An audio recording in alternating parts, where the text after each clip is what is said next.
এটা খুবই সহজ, বাট তোমাকে বুঝতে হবে যে কেমনে কেমনে যাইতে হবে, আদারওয়াইজ কিন্তু গোলায় ফেলবা যে ভাই এটা কেমনে কি কই থেকে আনবো। তুমি জাস্ট ধরে নাও না, প্যারা নাই তো।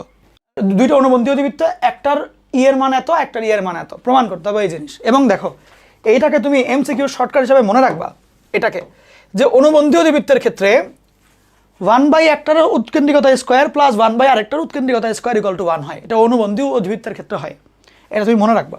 এখন আসো, বললো যে E1 E2 হচ্ছে একটা অধিবৃত্ত আর তার অনুবন্ধী অধিবৃত্তের উৎকেন্দ্রিকতা। এখন এটা প্রমাণ করতে হবে। কেমনে করবা?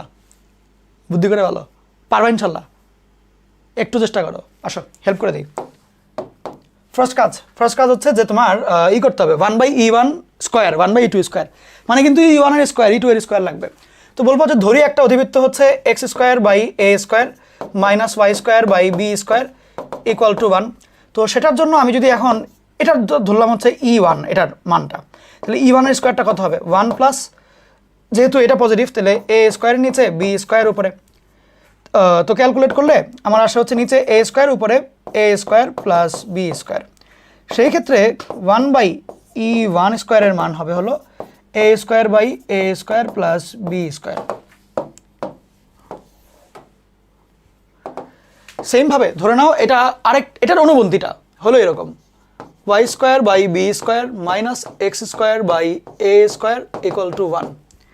এখন তুমি যদি এটার জন্য E2 পাইতে চাও সেটা কত হবে? এখন এটা বড় হিসাবে ধরতে হবে, তাহলে 1 প্লাস b স্কোয়ার উপরে a স্কোয়ার। তো সেই ক্ষেত্রে নিচে হয় হলো b স্কোয়ার, এখানে a square plus b square. তাইলে আমার 1/E2 স্কোয়ারের মান হচ্ছে উপরে b স্কোয়ার, নিচে a square plus b square. এখন খেয়াল করো ওকে। এবার লেফট হ্যান্ড সাইড যেটা আসবে 1/E1 স্কোয়ার যোগ 1/E2 স্কোয়ার। এখন প্রত্যেকটার মান তুমি কিন্তু যোগ করতে হবে। লাইক এটার মান কত আসে? এই যোগ, এবার এটারটা কত আসে? এই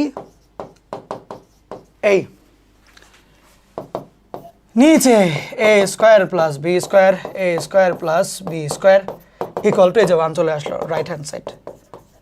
ইজি না? ভালো, কিন্তু ভালো সিস্টেম।